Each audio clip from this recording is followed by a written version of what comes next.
എല്ലാവർക്കും പുതിയൊരു വീഡിയോയിലേക്ക് സ്വാഗതം. പ്രാണി ഹീലിംഗ് എന്ന ചികിത്സയിലൂടെ എനിക്കുണ്ടായ അനുഭവങ്ങളാണ്, എനിക്കുണ്ടായ നല്ല നല്ല മാറ്റങ്ങളാണ് ഞാൻ നിങ്ങളുമായി പങ്കിടാൻ ഇന്ന് ഉദ്ദേശിക്കുന്നത്.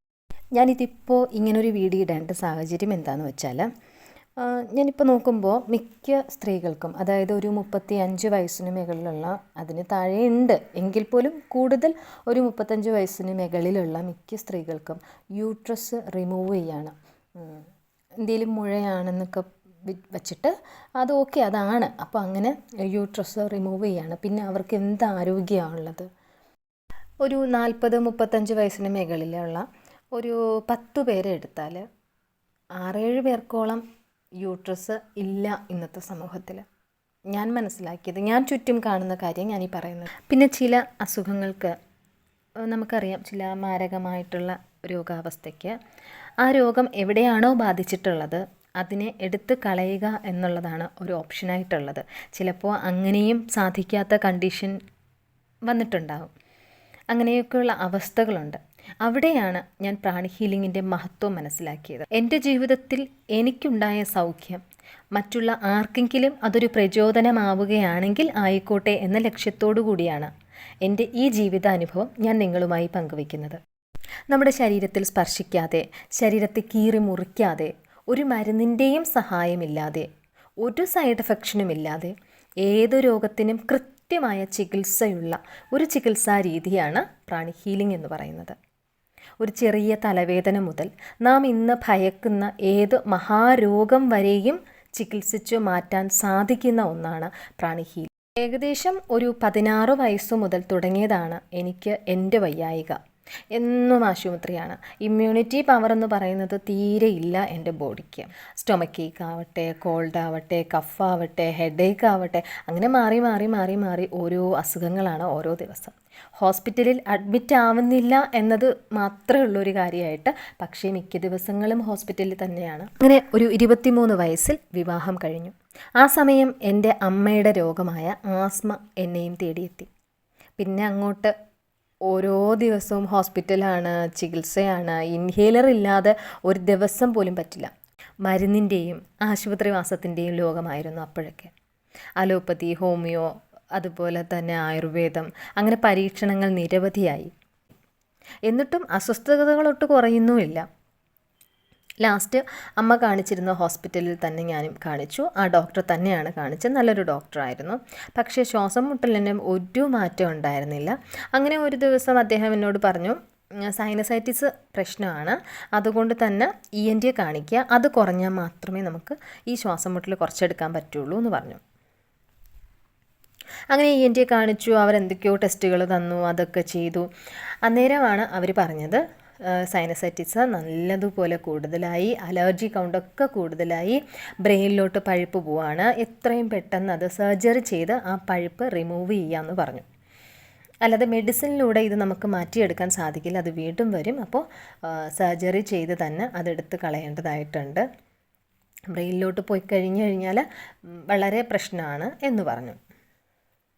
അപ്പോൾ ഇപ്പോൾ ആ ഒരു ഡോക്ടർ പറഞ്ഞു എന്ന് പറഞ്ഞിട്ട് അത് ചെയ്യാൻ നിൽക്കാതെ ഞങ്ങൾ പല ആശുപത്രികളിലും കാണിച്ചു, പല ഡോക്ടേഴ്സിനെ കാണിച്ചു. പക്ഷേ അവർക്കെല്ലാം ഈ ഒരു ഒറ്റ ഓപ്ഷനേ ഉള്ളൂ, സർജറി ചെയ്യുക, അല്ലാതെ പറ്റില്ല എന്നുള്ളതാണ്. അന്നേരം എൻ്റെ ചേച്ചി പറഞ്ഞു, ഒരു ഡോക്ടറെ എനിക്ക് പരിചയപ്പെടുത്തി തന്നു. അങ്ങനെ ആ ഡോക്ടറെ പോയി കണ്ടു. എല്ലാ റിപ്പോർട്ടുകളും ഡോക്ടറെ കാണിച്ചു. അപ്പോൾ അന്നേരം ആ മേഡവും പറഞ്ഞത് സർജറി വേണമെന്നാണ്.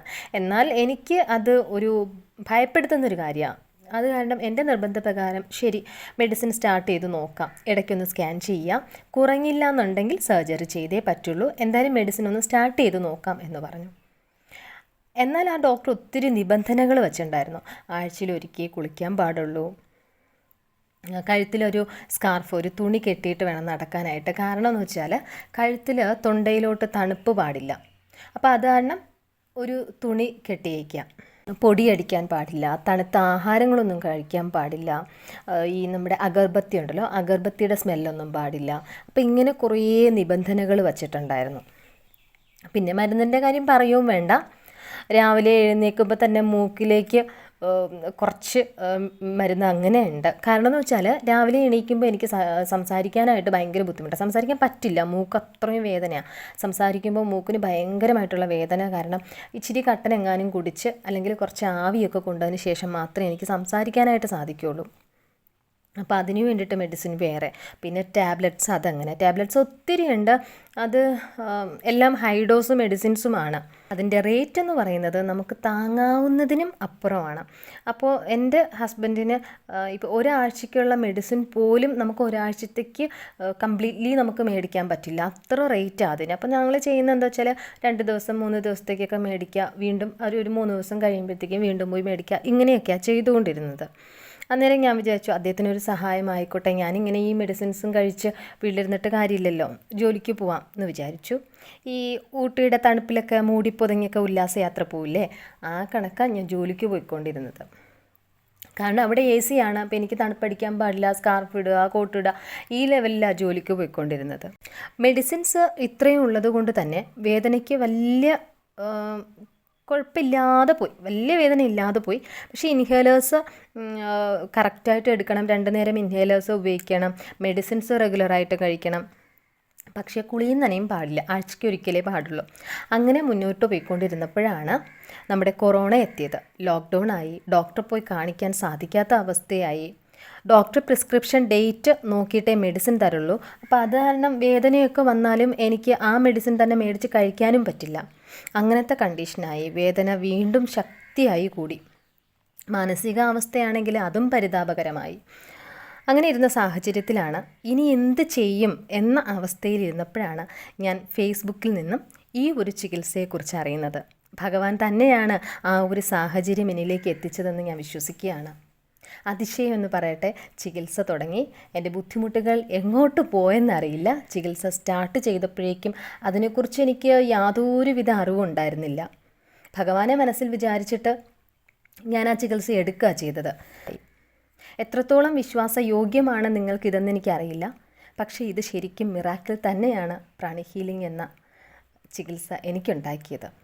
പ്രാണി ഹീലിംഗ് എൻ്റെ ശാരീരിക മാനസിക അവസ്ഥയിൽ മാത്രമല്ല മാറ്റം ഉണ്ടാക്കിയത്, എൻ്റെ ജീവിതത്തിൽ തന്നെ വലിയ മാറ്റങ്ങളാണ് കൊണ്ടുവന്നത്. ആഴ്ചയിൽ ഒരിക്കൽ മാത്രം കുളിച്ചുകൊണ്ടിരുന്ന ഞാൻ ഇന്ന് ഒരു ദിവസം 2 തവണ കുളിക്കുന്നുണ്ട്. അതുകൊണ്ട് തന്നെ എൻ്റെ മുന്നിൽ രോഗാവസ്ഥയിൽ ബുദ്ധിമുട്ടുന്ന ആരെ കണ്ടാലും ഞാൻ ഈ ചികിത്സയെക്കുറിച്ച് സംസാരിക്കാറുണ്ട്.